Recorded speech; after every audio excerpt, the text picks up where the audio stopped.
নমস্কার বন্ধুরা, পুষ্প রান্নাঘরে তোমাদের সবাইকে স্বাগতম। আজকে চলে এসেছি, দেখো ঝিঙে পোস্ত করবো। এখানে দুটো বড় সাইজের আলু কেটে নিয়েছি, ঝিঙে কেটে নিয়েছি, পোস্ত আর কাঁচা লঙ্কা বেটে নিয়েছি। কড়াতে আমি কালো জিরে দিয়ে তেল দিয়ে ফোড়ন দিয়ে দিয়েছি। চলো আলুটা আমি ভেজে নিই, বেশি ভাজবো না, আমি আলুটা একটু হালকা ভেজে নেব।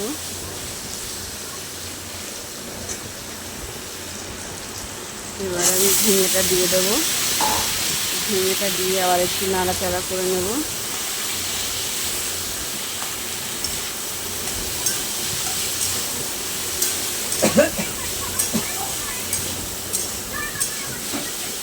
নাড়াচাড়া করে এবার আমি সামান্য হলুদ দেবো আর স্বাদ মতো লবণ দেবো, দিয়ে এবার নাড়াচাড়া করে নেবো। আবার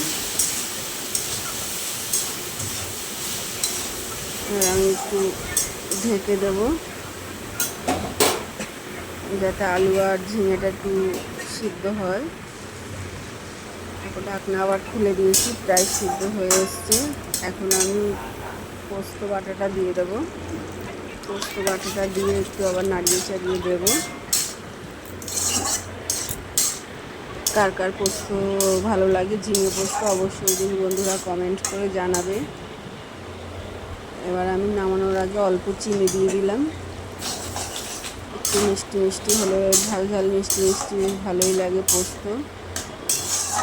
চলো আমার পোস্ত প্রায় রেডি হয়ে এসছে, ঝিঙে পোস্ত। এবার আমি নামিয়ে নেব।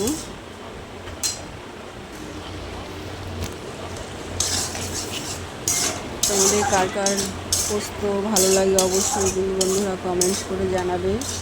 আর আমার রেসিপি যদি তোমাদের ভালো লেগে থাকে তাহলে অবশ্যই লাইক করবে, কমেন্ট করবে। কেমন হয়েছে আমার রান্নাটা দেখে কমেন্ট করে জানিও বন্ধুরা।